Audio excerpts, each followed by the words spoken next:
যদি আমায় জিজ্ঞেস করে ভালোবাসার আরেক নাম কি, তাহলে আমার উত্তর একটাই, সেটা হলো পাহাড়। The queen of hills Darjeeling ভ্রমণ পিপাসু বাঙালিদের অন্যতম প্রিয় জায়গা। সত্যি বলতে গেলে এত পাহাড় আর পাহাড়ি অফির গ্রামগুলো ঘুরেছি, কিন্তু সব থেকে কমবার এসেছি আমি দার্জিলিং।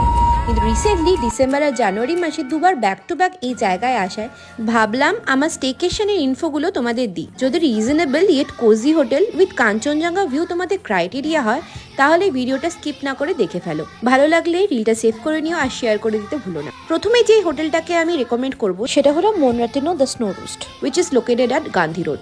ক্লক টাওয়ার থেকে সার্কিট হাউসের দিকে সোজা 7 থেকে 8 মিনিট মতো হাঁটলেই সুন্দর করে সাজানো এই ছোট্ট হোমস্টেটায় তোমরা পৌঁছে যাবে। রুমগুলো পুরো ইনস্টাগ্রামেবল, একদম ছবির মতোই সুন্দর। এখানকার ব্যালকনি থেকে তোমরা কাঞ্চনজঙ্ঘার যে ভিউটা পাবে তো অনেক দামি দামি হোটেলকেও হার মানিয়ে দেবে।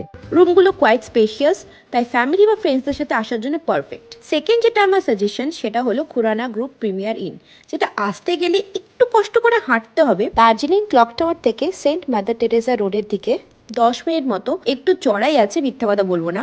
কিন্তু যখন হোটেলে পৌঁছবে ভাববে এত লাক্সারিয়াস হোটেল এত রিজনেবলে, আর সাথে কাঞ্চনজঙ্ঘার এত সুন্দর ভিউ। রুমটা এত সুন্দর করে সাজানো, আর এখানে জানলা থেকে যে ভিউটা তোমরা পাবে মনে হবে আর বাইরে কোথাও যাবো না, এখানেই সারাদিন থাকি। এই দুটো হোটেলই তোমরা booking.com পেয়ে যাবে। দাম ওঠানামা করে মোটামুটি 1000 থেকে 1500-র মধ্যে।